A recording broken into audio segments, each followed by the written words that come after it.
The Veldt by Ray Bradbury. George, I wish you'd look at the nursery. What's wrong with it? I don't know. Well then, I just want you to look at it is all, or call a psychologist in to look at it. What would a psychologist want with a nursery? You know very well what he'd want. His wife paused in the middle of the kitchen and watched the stove busy humming to itself, making supper for 4. It's just that the nursery is different now than it was. All right, let's have a look. They walked down the hall of their soundproofed Happy Life home, which had cost them $30,000 installed. This house which clothed and fed and rocked them to sleep, and played and sang and was good to them. Their approach sensitized a switch somewhere, and the nursery light flicked on when they came within 10 feet of it. Similarly, behind them, in the halls, lights went on and off as they left them behind, with a soft automaticity. "Well," said George Hadley. They stood on the thatched floor of the nursery. It was 40 feet across by 40 feet long and 30 feet high. It had cost half again as much as the rest of the house, but nothing is too good for our children, George had said. The nursery was silent. It was empty as a jungle glade at hot high noon.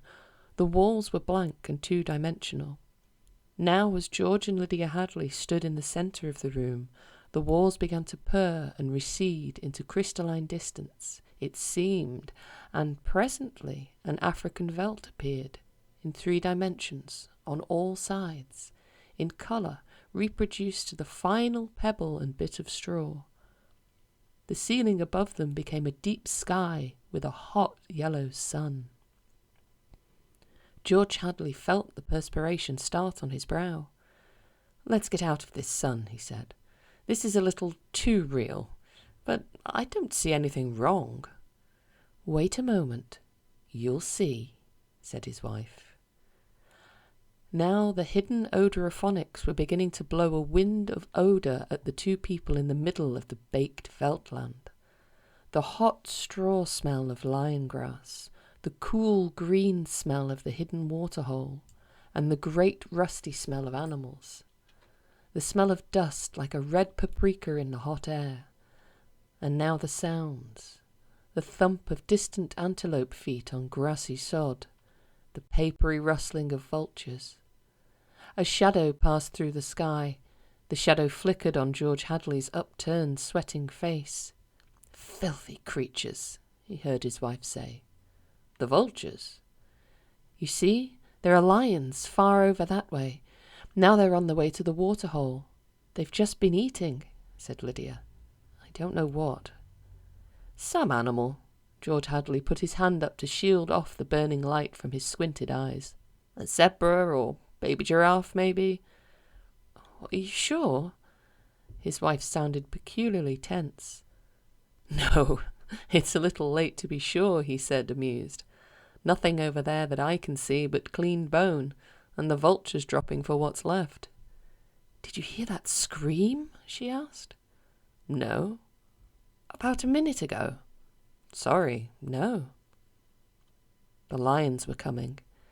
And again George Hadley was filled with admiration for the mechanical genius who had conceived this room. A miracle of efficiency selling for an absurdly low price. Every home should have one. Oh, occasionally they frightened you with their clinical accuracy. They startled you, gave you a twinge, but most of the time, what fun for everyone, not only your own son and daughter, but for yourself when you felt like a quick jaunt for a foreign land, a quick change of scenery. Well, here it was. And here were the lions now.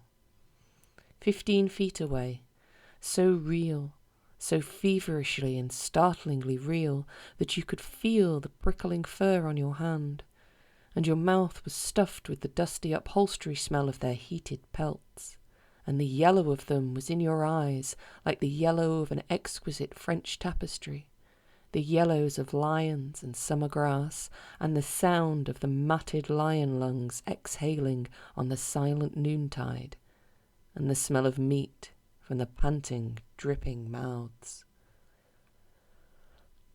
The lions stood looking at George and Lydia Hadley with terrible green-yellow eyes.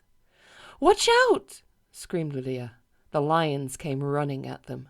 Lydia bolted and ran. Instinctively, George sprang after her.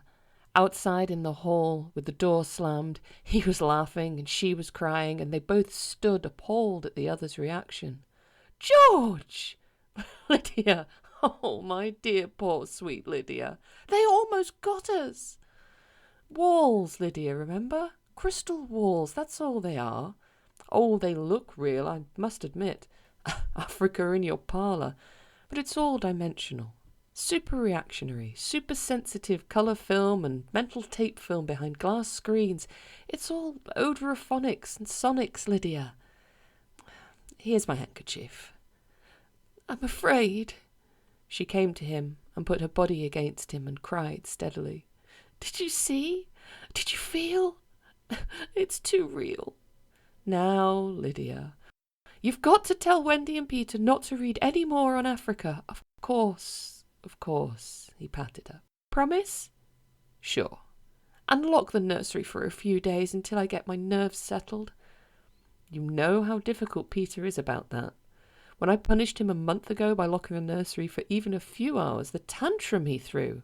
And Wendy too. They live for the nursery. It's got to be locked. That's all there is to it." "All right." Reluctantly, he locked the huge door. "You've been working too hard. You need a rest." I don't know, she said, blowing her nose, sitting down in a chair that immediately began to rock and comfort her. "Maybe I don't have enough to do. Maybe I have time to think too much. Why don't we shut the whole house off for a few days and take a vacation?" "You mean you want to fry my eggs for me?" "Yes," she nodded. "And darn my socks?" "Yes." A frantic, watery-eyed nodding. "And sweep the house?" Yes, oh, yes." "But I thought that's why we bought this house, so we wouldn't have to do everything." "That's just it. I feel like I don't belong here. The house is wife and mother now, and nursemaid. Can I compete with an African Veldt? Can I give a bath and scrub the children as efficiently or quickly as the automatic scrub bath can? I cannot. And it isn't just me. It's you. You've been awfully nervous lately." "I suppose I have been smoking too much." "You look as if you didn't know what to do with yourself in this house either. You smoke a little more every morning and drink a little more every afternoon and need a little more sedative every night. You're beginning to feel unnecessary too." "Am I?" He paused and tried to feel into himself, to see what was really there. "Oh, George!" She looked behind him at the nursery door. "Those lions can't get out of there, can they?" He looked at the door and saw it tremble, as if something had jumped against it from the other side. "Of course not," he said. At dinner they ate alone, for Wendy and Peter were at a special plastic carnival across town, and had televised home to say they'd be late, to go ahead eating. So George Hadley, bemused, sat watching the dining room table produce warm dishes of food from its mechanical interior. "We forgot the ketchup," he said. "Sorry," said a small voice within the table, and ketchup appeared. As for the nursery, thought George Hadley, it won't hurt for the children to be locked out for a while. Too much of anything isn't good for anyone, and it was clearly indicated that the children had been spending a little too much time on Africa. That sun! He could feel it on his neck, still, like a hot paw. And the lions, and the smell of blood. Remarkable how the nursery caught the telepathic emanations of the children's minds and created life to fill their every desire. The children thought lions, and there were lions. The children thought zebras, and there were zebras. Sun, giraffes, giraffes. Death, and death. That last. He chewed tastelessly on the meat that the table had cut for him. Death thoughts. They were awfully young. Wendy and Peter, for death thoughts? Or, no, you were never too young, really. Long before you knew what death was, you were wishing it on someone else. When you were 2 years old, you were shooting people with cat pistols.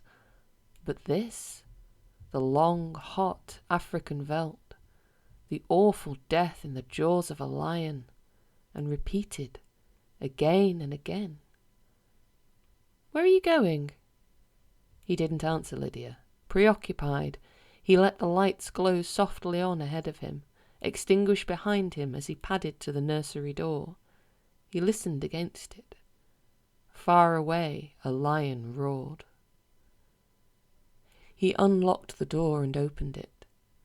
Just before he stepped inside, he heard a faraway scream, and then another roar from the lions, which subsided quickly. He stepped into Africa. How many times in the last year had he opened this door and found Wonderland, Alice the Mock Turtle, or Aladdin and his magic lamp, or Jack Pumpkinhead of Oz, or Dr. Dolittle, or the cow jumping over a very real appearing moon, all the delightful contraptions of a make-believe world. How often had he seen Pegasus flying in the sky ceiling, or seen fountains of red fireworks, or heard angel voices singing. But now, this yellow, hot Africa, this bake oven with murder in the heat. Perhaps Lydia was right. Perhaps they needed a little vacation from the fantasy which was growing a bit too real for 10-year-old children. It was all right to exercise one's mind with gymnastic fantasies, but when the lively child mind settled on one pattern, it seemed that at a distance, for the past month, he had heard lions roaring, and smelled their strong odour seeping as far away as his study door, but being busy, he had paid it no attention. George Hadley stood on the African grassland alone. The lions looked up from their feeding, watching him. The only flaw to the illusion was the open door through which he could see his wife, far down the dark hall, like a framed picture, eating her dinner abstractedly. "Go away," he said to the lions. They did not go. He knew the principle of the room exactly. You sent out your thoughts. Whatever you thought would appear. "Let's have Aladdin and his lamp," he snapped. The Veltland remained. The lions remained. "Come on, room, I demand Aladdin," he said. Nothing happened. The lions mumbled in their baked pelts. "Aladdin!" He went back to dinner. "The full room's out of order," he said. "It won't respond." Or what? "Or it can't respond," said Lydia, "because the children have thought about Africa and lions and killing so many days that the room's in a rut." Could be. Or Peter's set it to remain that way. Set it? He may have got into the machinery and fixed something. Peter doesn't know machinery. He's a wise one for 10. That IQ of his, nevertheless. "Hello, Mum. Hello, Dad." The Hadleys turned. Wendy and Peter were coming in the front door, cheeks like peppermint candy, eyes like bright blue agate marbles, a smell of ozone on their jumpers from their trip in the helicopter. "You're just in time for supper," said both parents. "We're full of strawberry ice cream and hot dogs," said the children, holding hands. "But we'll sit and watch."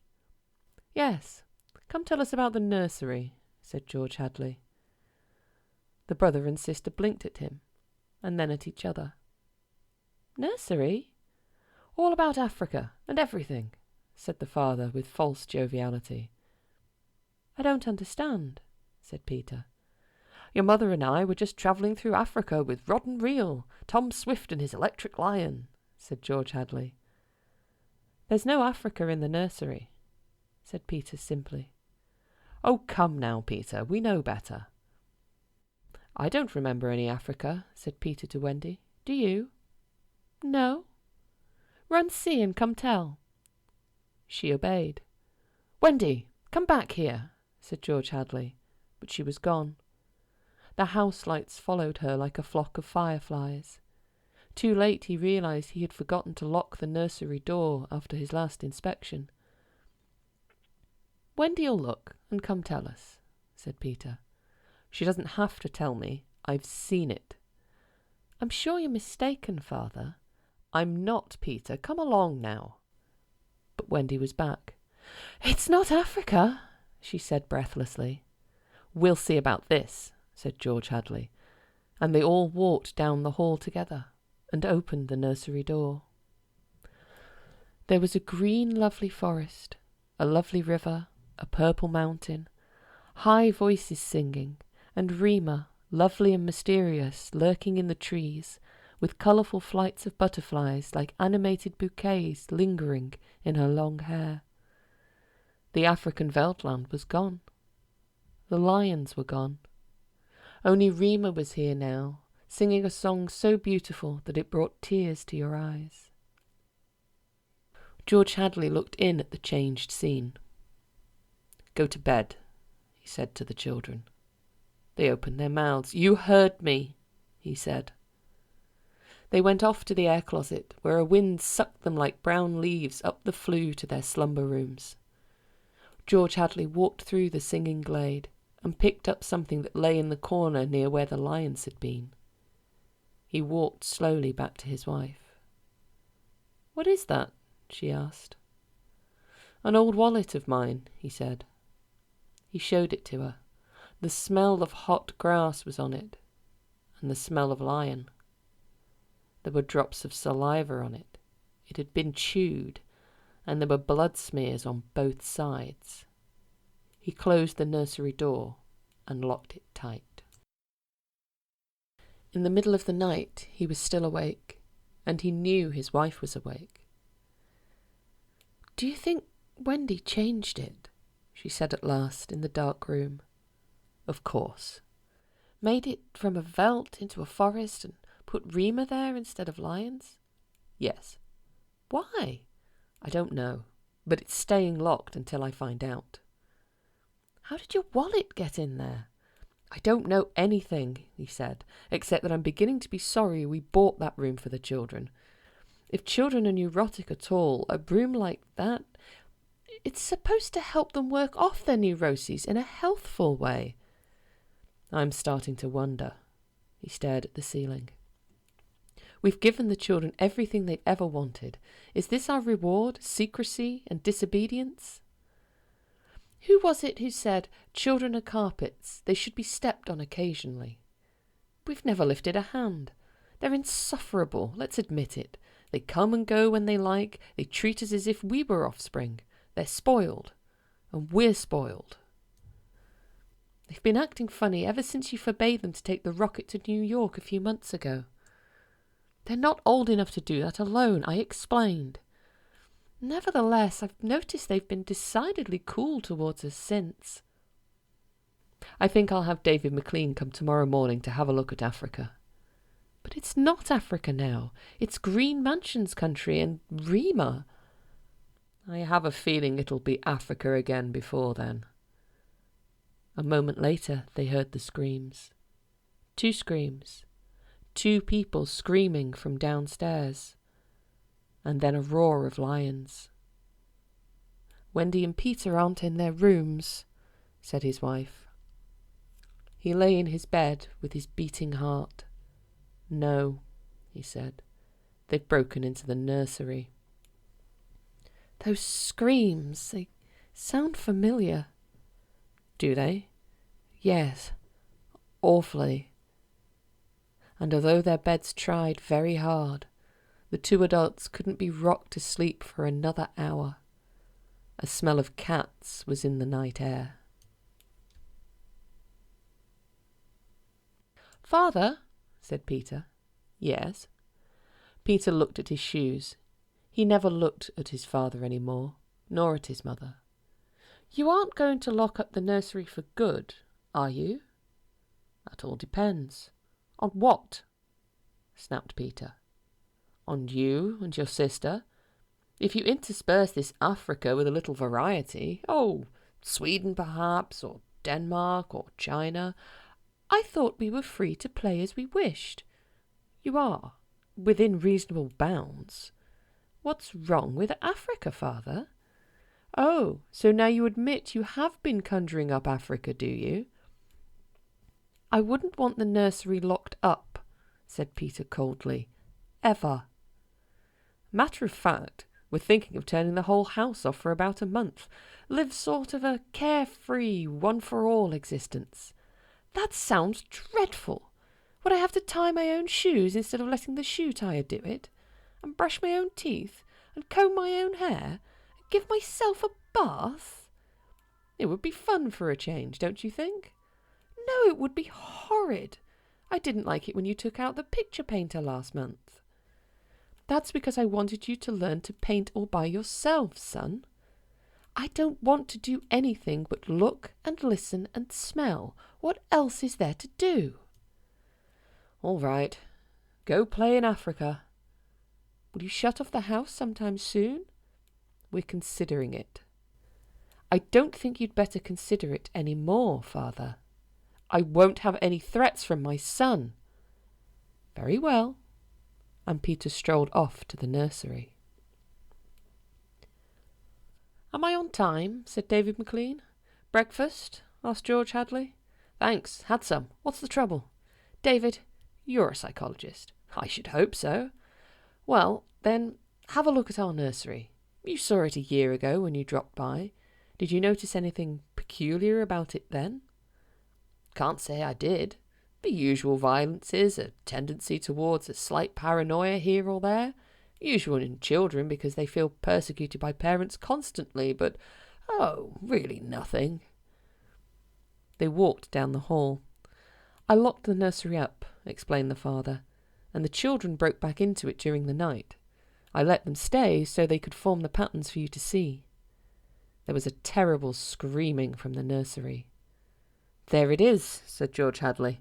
See what you make of it. They walked in on the children without rapping. The screams had faded. The lions were feeding. Run outside a moment, children, said George Hadley. No, don't change the mental combination. Leave the walls as they are. Git! With the children gone, the two men stood studying the lions clustered at a distance, eating with great relish whatever it was they had caught. I wish I knew what it was, said George Hadley. Sometimes I can almost see it. Do you think if I brought high-power binoculars here and... David McLean laughed dryly. Hardly. He turned to study all four walls. How long has this been going on? A little over a month. Certainly doesn't feel good. I want facts, not feelings. My dear George, a psychologist never saw a fact in his life. He only hears about feelings, vague things. This doesn't feel good, I tell you. Trust my hunches and my instincts. I have a nose for something bad. This is very bad. My advice to you is to have the whole damn room torn down and your children brought to me every day during the next year for treatment. Is it that bad? I'm afraid so. One of the original uses of these nurseries was so that we could study the patterns left on the walls by the child's mind, study at our leisure, and help the child. In this case, however, the room has become a channel toward destructive thoughts, instead of a release away from them.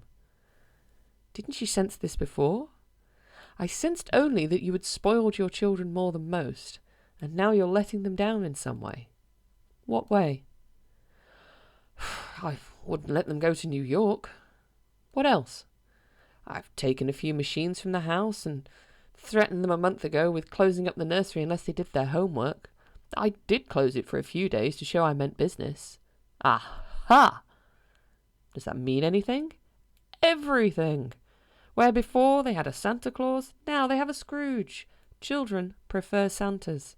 You've let this room in this house replace you and your wife in your children's affections. This room is their mother and father, far more important in their lives than their real parents. And now you come along and want to shut it off?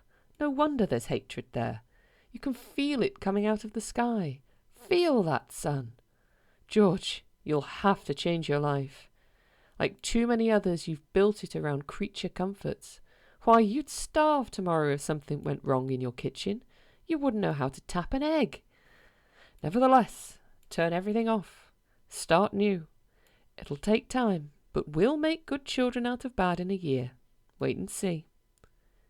But won't the shock be too much for the children? Shutting the room up abruptly for good? I don't want them going any deeper into this. That's all. The lions were finished with their red feast. The lions were standing on the edge of the clearing, watching the two men. Now I'm feeling persecuted, said McLean. Let's get out of here. I never have cared for these damned rooms. They make me nervous. The lions look real, don't they? Said George Hadley. I don't suppose there's any way... What? That they could become real? Not that I know. Some flaw in the machinery, tampering or something? No. They went to the door. I don't imagine the room will like being turned off, said the father. Nothing ever likes to die, even a room.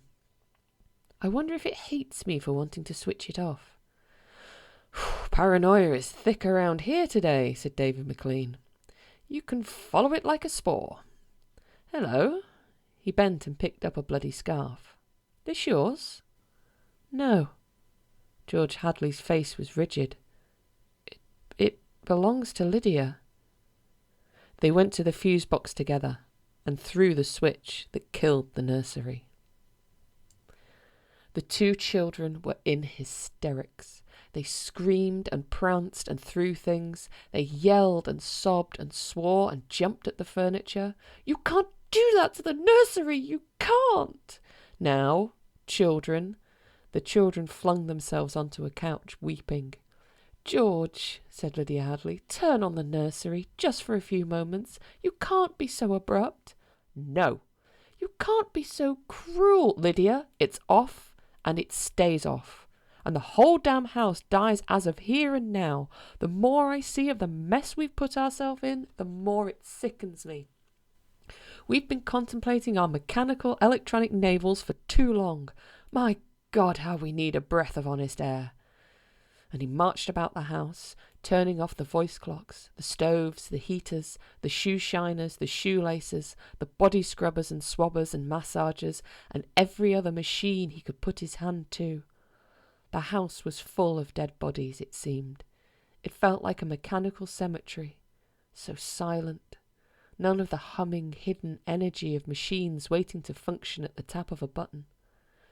Don't let them do it, wailed Peter at the ceiling, as if he was talking to the house, the nursery. Don't let Father kill everything. He turned to his father. Oh, I hate you. Insults won't get you anywhere. I wish you were dead. We were, for a long while. Now we're going to really start living. Instead of being handled and massaged, we're going to live. Wendy was still crying, and Peter joined her again. Just a moment. Just one moment. Just another moment of nursery, they wailed. Oh, George, said the wife, it can't hurt. All right, if they'll just shut up. 1 minute, mind you, and then off. Forever. Daddy, Daddy, Daddy, sang the children, smiling with wet faces. And then we're going on a vacation. David McLean is coming back in half an hour to help us move out and get to the airport. I'm going to dress. You turn the nursery on for 1 minute, Lydia. Just a minute, mind you. And the three of them went babbling off, while he let himself be vacuumed upstairs through the air flue and set about dressing himself. A minute later, Lydia appeared. I'll be glad when we get away, she sighed. Did you leave them in the nursery? I wanted to dress too. Oh, that horrid Africa. What can they see in it? Well, in 5 minutes we'll be on our way to Iowa. Lord, how did we ever get in this house? What prompted us to buy a nightmare? Pride, money, foolishness? I think we'd better get downstairs before those kids get engrossed with those damned beasts again. Just then they heard the children calling, Daddy, Mummy, come quick, quick! They went downstairs in the air flue and ran down the hall. The children were nowhere in sight. "Wendy?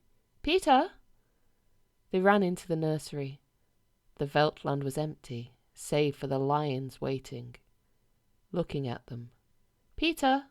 Wendy?" The door slammed. "Wendy! Peter!"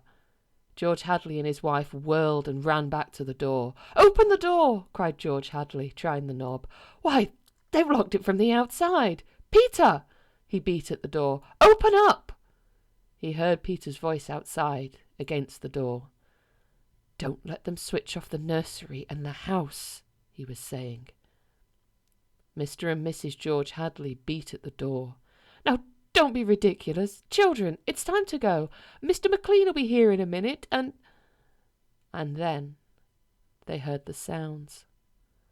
The lions on 3 sides of them in the yellow veldt grass, padding through the dry straw, rumbling and roaring in their throats. The lions. Mr. Hadley looked at his wife, and they turned and looked back at the beasts, edging slowly forward, crouching, tails stiff. Mr. and Mrs. Hadley screamed, and suddenly they realized why those other screams had sounded familiar. "Well, here I am," said David McLean in the nursery doorway. "Oh, hello." He stared at the 2 children, seated in the centre of the open glade, eating a little picnic lunch. Beyond them was the waterhole and the yellow Veltland. Above was the hot sun. He began to perspire. "Where are your mother and father?" The children looked up and smiled. "Oh, they'll be here directly." "Good. We must get going." At a distance, Mr. McLean saw the lions, fighting and clawing, and then quieting down to feed in silence under the shady trees. He squinted at the lions with his hands tipped to his eyes. Now the lions were done feeding. They moved to the waterhole to drink. A shadow flickered over Mr. McLean's hot face. Many shadows flickered. The vultures were dropping down the blazing sky. "A cup of tea?" asked Wendy in the silence.